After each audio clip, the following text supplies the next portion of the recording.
Welcome to GPCA TV and welcome to the 14th Annual GPCA Forum. My name is Mark Thomas and I'm the Markets Editor for Chemical Week magazine, which is owned by IHS Markit. I'm joined today by Usman Ghani, who is the Chairman of Conflucore. Usman, welcome. Thank you very much, Mark. Now, the whole event here in Dubai has been focused very much about partnerships and winning through partnerships.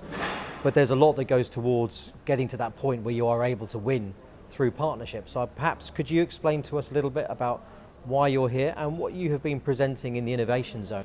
Yes, Mark, what I have been presenting is some real facts, which is that a lot of partnerships, a good 60 to 80% of them, and a lot of mergers and acquisitions fail. And this is a celebrated fact, which is a shame on our thinking and management. So basically, those methods that took us in that direction are to be re-examined. And if we want to make more success rather than only 10 to 20%, we need another way of attacking this. So what we had done is with some petrochemical companies worldwide, we had tried a methodology, and actually with other industries as well, in which we are looking at the internal synergies at the top first, which basically means bringing together strategy, innovation, governance, operations, marketing, organization together, not into vertical separates. And then we applied that to other partners as well, and joint ventures is what we initially experimented with. What we found was that many companies look at each other's strengths and just try to partner. In reality, you have to look at the strengths and weaknesses or challenges both, so you complement one another. If one's strength is one and the other's is the same as well, so there's chances that the culture that becomes is going to be at loggerheads. And this is mine, that's yours, that kind of stuff. So we have to really examine the entire spectrum of what I call SIGOMO, which is strategy, innovation, governance, operations, marketing, and organization. And you have to apply these 6 cylinders to the engine so that they are working in sync with one another. If you can do that internally, you gain synergies. Now, if you do it with partnerships, especially in capital-intensive industries like the petrochemicals industry, it's a long journey, and you just can't switch on and say, we're going to be successful. The intentions are always good. The approach, the methodology, the critique is usually hearsay or what we have been doing for the last century. So we have innovated a methodology which GPCA is respected very highly, and some of the larger petrochemical companies have applied. I was presenting that to them as an innovation in an approach to partnerships and an approach to synergy internally as well as to joint ventures. So that's what my small contribution was. What have you found the reaction has been? Obviously, a lot of the companies and a lot of the management involved these days recognize that partnerships need individuals to also all buy into that philosophy. So what has the response been from the people that you've been speaking to here? Well, I have spoken to some people. I've not been able to address everybody really, because there's so much going on, and that's good. I learn a lot. I go to conferences where I can learn something new. The responses I've gotten, oh wow, we didn't know that this existed before, and how do you do this? So we gave them a proper methodology, simple stuff. We have to move away from very deep dives into data-oriented specifics that top management and the boards and even the middle management cannot grapple with. We have to come up with certain methodologies that they can quickly understand, they can grasp, and they can run with. So those people whom I have talked to, who had not known of it before, have shown keen interest in that. Some who had known actually promoted me a little bit, a couple of big companies here. And then there are those who are still unaware, and so be it, that's life, because we as a sort of a service-oriented company don't market and PR. We believe more in investing in our R&D rather than taking money and putting into ads. So people will gradually get to know us through either osmosis or word of mouth.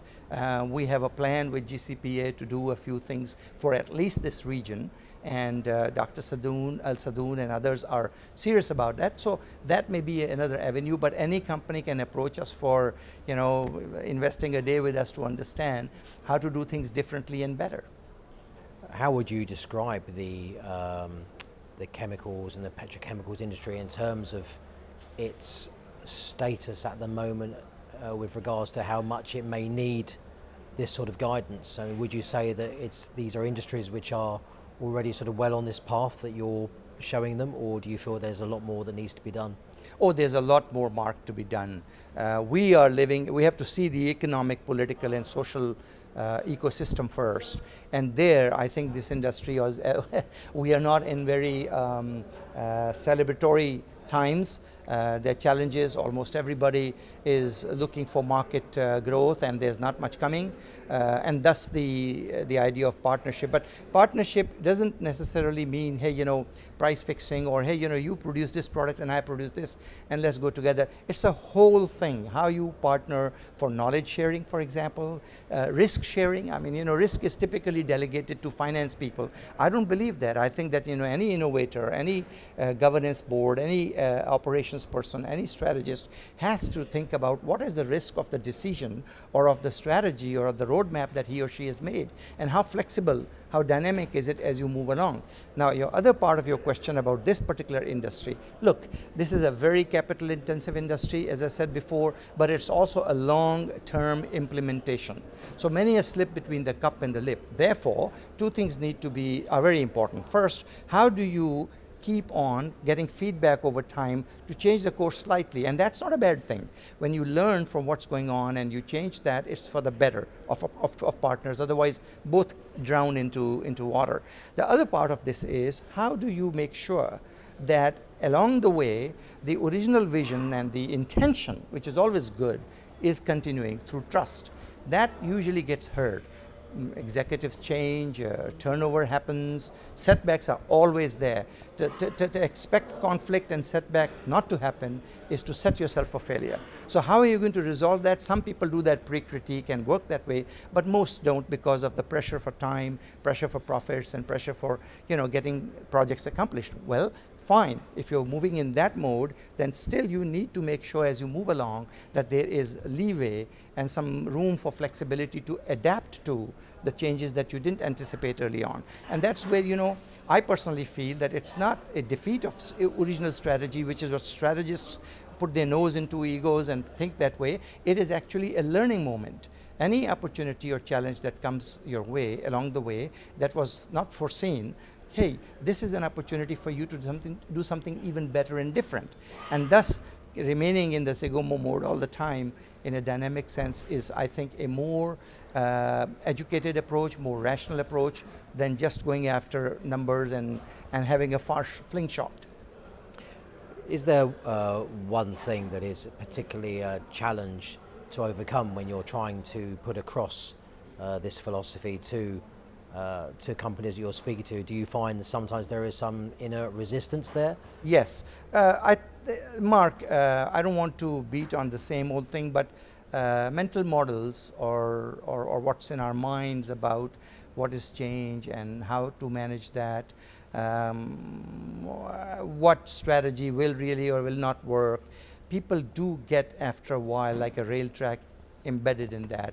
We have tried this works, we don't want to do anything else. Well, it works for some at some point in time, but it doesn't always work the same way.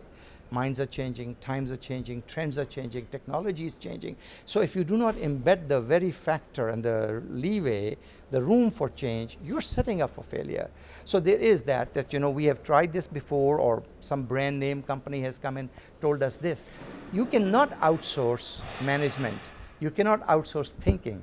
So what I appeal to boards and CEOs and the top level people is critically examine when you are going into such a long haul partnership with so much invested, and now multiple partners coming, for God's sake, regulations, economic pressures of sustainability, all are on us.